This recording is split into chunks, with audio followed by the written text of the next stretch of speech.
If Urban Dictionary's Sweet Home Alabama version was ever applicable to an entire gene pool, it would be the Targaryen gene pool. These remnants of ancient Valyria love them a little bit of incest, don't they? Well, we say a little. They love a lot of incest. Brothers marrying sisters, aunts marrying nephews, uncles marrying nieces. It was common for dragonlords and ladies to copulate with their own to keep bloodlines pure, but rarely have we heard of relations between a parent and a child, unless you consider the wildling Craster to be of Valyrian descent. And yet the implications of Aemond's relationship with Madame Sylvie suggest just that, at least on a twisted, deeper psychological level. In this video, we're going to explore Aemond's dynamic with Sylvie, and how it hints at a much darker secret lurking beneath the surface. So keep your hoods on, because things are going to get messy. Also, spoiler warning, because we'll be talking about things beyond episode 3 here.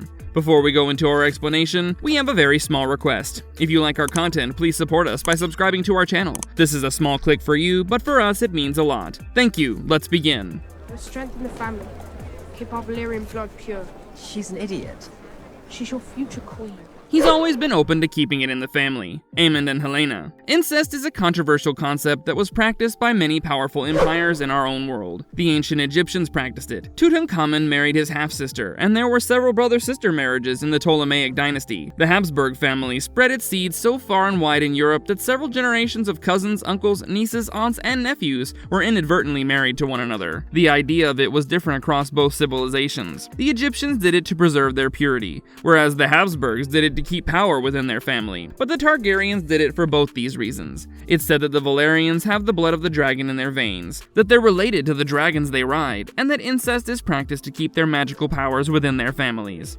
All Valyrian magic was rooted in blood and fire, so if that magical power was encoded in their genes somehow, then it would make sense why they would only want to pass it on to their successors. We will see this soon enough in House of the Dragon with the dragon seeds, but even without having a direct Valyrian ancestor, the blood of the dragon lingers. In the main book series, Daenerys Targaryen's dragon Viserion likes a sellsword captain called Brown Ben Plum. When Dany points it out to him, the second son proclaims that he has dragon blood in him. It's later revealed that he's descended from Princess Aelena Targaryen, who lived over a century before Daenerys' dragons hatched. If the rumors are to be believed, he's also descended from King Aegon the Unworthy, but the point here is that dragon blood lingers. Brown Ben has as diverse a heritage as any pirates, and Viserion still likes him for his trace amounts of dragon blood. This is probably why the Targaryens never really married outside their family until it became necessary. The Valyrians dominated the known world for 5,000 years with their magic and their dragons, and it wouldn't have been possible if they were going around handing out those traits to the common people. Of course, that ended up happening anyway, because in Westeros, marriage was an important tool for alliance. Targaryens married into several notable houses, like the Valerians, the Arryns, the Baratheons, the Martells, and for all their flaws in HOTD, the Hightowers. They also gave dragon blood to a few questionable houses like the Plums and the Penroses, but all marriages outside of the House of the Dragon were purely political in nature. This is one of the reasons dragon blood spread outside the Targaryen family, but it isn't the primary one. That would be the fact that they were also the very embodiment of the sin incest is reflective of: extreme lust. The dragonlords were extremely beautiful by human standards, so much so that when they came to Dragonstone, the locals thought of them as gods, and when the Targaryens claimed the right of the first night, the unions were blessed, not cursed. But that doesn't mean they aren't violating a newly married bride for their own pleasure, and the history of House Targaryen is rife with such sexual scandals. Of course, there were many loving Targaryen couples that are inspirations for songs and stories. Aegon and his sister wives, Jaehaerys and good Queen Alysanne, Prince Baelon and Prince Alyssa, even the second Jaehaerys and his wife were deeply in love. But there have been others who abhorred their sibling spouses, like Aegon the Unworthy and Nerys, and most notably, Mad King Aerys and Queen Rhaella. Both of those rulers violated their sister wives time and again, and were known to be massive sexual deviants. Even Aegon the Elder had more bastards than he did trueborn children, and Targaryen women are just as willful. Jaehaerys' daughter Sarah ended up becoming a madam in a pleasure house because the king disinherited her for her proclivities. Another daughter of the conciliators, Visera, tried to seduce her brother Baelon after Alyssa died, and lost her own life to a night of revels before she was to be married off. Then there are the Targaryen siblings that pine for each other but can never have each other, and Aemond Targaryen falls somewhere in all these categories, but this one in particular. When Aegon and Helena's marriage was announced, the young prince complained to his brother about the match on account of their sister's condition. Aemond immediately replied that if Alicent had betrothed him to Helaena, he'd do his duty without question. The look he had on his face was a longing one, and that same look came across when he saw Helaena dancing with Jace in episode episode 8 of the first season. Aegon didn't care as much as Aemond did, and the Aemond fandom has been going strong ever since. Their dynamic parallels the one shared by their descendants Queen Nerys and Prince Aemond the Dragon Knight, because they too were said to be in love, but were held back by their vows to the king. Aegon the Unworthy. Aegon had several mistresses and kept them at court for the world to see, but he never annulled his marriage to Nerys, with whom he had 2 children. In House of the Dragon, Aegon has 2 children with Helaena, but multiple bastards outside his marriage as well.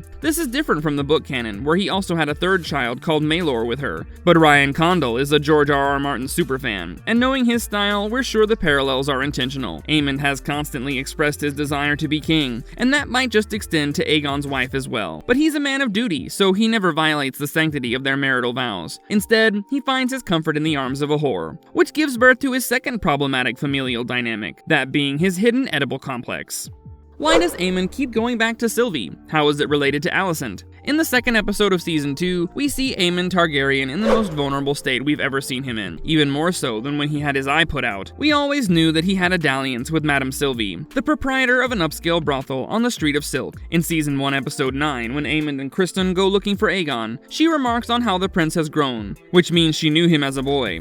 Episode 3 of Season 2 basically confirms that, when Aegon barges in on Aemond and Sylvie and tells us outright that she was his first. What we didn't expect to see was how open he became in Sylvie's presence. Aemond had been one of the hardest, most tight-lipped characters in the series up until that point. He rarely spoke, and when he did, his words were either dutiful or belligerent. He's provocative, but he's also mindful of his position in the pecking order, and he has no desire to put himself on the top by means of subterfuge. Aemond is too proud to do that. Heck, he's too proud to admit that he wasn't the one that killed Luke and Eryx. It was Vhagar, because it would mean admitting he couldn't control her. But when he's with Sylvie, the regrets come pouring out like an open trap. Aemond openly admits to her that he regrets killing Luke because he lost his temper. He doesn't flat out state Vhagar's role in the murder, but he points out his own. He claims that his nephews always teased him as children because he was different, and it's true. Aemond was the child that listened to all of Alicent's lessons and took them to heart. He'd always wanted to impress his mother, and he did his duty diligently. When his own elder brother made fun of him, it was hard for nephews his age to take him seriously, and so the teasing turned into bullying until the day Aemond claimed Vhagar. All this we know and is implied in his conversation with Sylvie, but the fact that he's telling her what he should be telling his mom is what's messed up here. The shot that introduces us to Aemond's dynamic with Sylvie sees him lying naked in the fetal position, with Sylvie cushioning his head and playing with his hair. It's a position that you only see between mothers and sons for the most part, so it's odd that Aemond is doing this with a woman that he knows can tell his secrets to whoever. But based on their interactions, it's clear that he sees Sylvie as the mother Alicent is no longer to him, and therein his Oedipal desires are exposed. Aemond is the only one who has never been fooled by Alicent's talk of duty and rights. He's well aware of how politics and law work in Westeros, because he's put in the time and learnt all that by himself. In episode 1 of season 2, he calls Aegon's ascension his mother's usurpation, because he knows that is what happened in effect. Alicent to him is just another person, but Sylvie is someone that he can be open to and get motherly affection from, for the exchange of a few coins. Bedmates and paramours take whatever role their sponsor provides them with, because that's how they stay alive. A Targaryen prince was a wealthy patron, but a dangerous one as well. And yet Sylvie seems to have complete control over Aemond in their quiet moments, likely because he willingly hands it to her. She strokes his hair and listens to his regrets, and reminds him that his anger could bring ruin to small folk like her, because that's all she can do to ensure her own safety. A dragon's wrath is worse than a dragon's peace, and Sylvie knows what Aemond did to Luke. It's the prince that has been keeping their relationship alive, because he needs someone to express his real self to. He needs the kind of warmth he never received from Alicent, that his brother and sister still receive only conditionally. She knows Sylvie's company is also conditional, but at least it's on his own terms. When Aegon barges into his me time, he has to put on the cold face of Aemond One-Eye, and declare that one whore is as good as another, but we're sure he was outraged at losing the only thing closest to a mother he's ever had. Aemond's relationship with Sylvie is a lot like Homelander's relationship with Madeline Stillwell, minus the obvious sexual manipulation. His opinion of Sylvie is steered by Oedipal feelings, and he might not even be aware of it. Does this mean he's attracted to his own mom? It's possible. We've never heard of a Targaryen parent-child relationship, but the suggestion of one has been made. King Aegon the Unworthy was said to have been the true father of Lady Jane Lothston, who ended up becoming one of his final mistresses. So it's not entirely impossible that Aemond feels some sort of deeply suppressed attraction toward his mom, like he did with Helaena. It feels like he's diverted those feelings towards Sylvie, because he knows that that act isn't covered under the doctrine of exceptionalism. It makes you wonder though, what's next for Aemond? We don't think he's ever going to defile his own mother, but he might just kill her lover when he discovers the man's identity. Aemond has been trained by Criston Cole since a young age. He learned all he knows about battle and warfare from him. In many ways, Criston was more of a father to him than Viserys, and the dynamic between them has always always been one of Prince and Kingsguard. Kingsguard are sworn to chastity, and if Aegon can reinforce that vow upon his lackeys, the dutiful Aemond will surely be outraged upon learning what Cole did to his mother, partly because Criston betrayed Alicent, but also because Alicent betrayed him. It's said that at one point during the Dance of the Dragons, Aemond and Criston will disagree on how to continue the war effort, and that's when the Green's defeat would become certain. This will happen after Aemond takes a new bedmate, in the form of the Witch of Harrenhal, Alice Rivers. We've already seen Alice spit out one prophecy without question, so it isn't too big of a stretch of the imagination to think she might do it again in Aemond's presence. And because he will show up with Criston at his side, she can simply expose Cole's betrayal to gain Aemond's trust. It's said that only Alice will be allowed to live after the Greens arrive at Harrenhal, and many think that this is because she becomes Aemond's lover.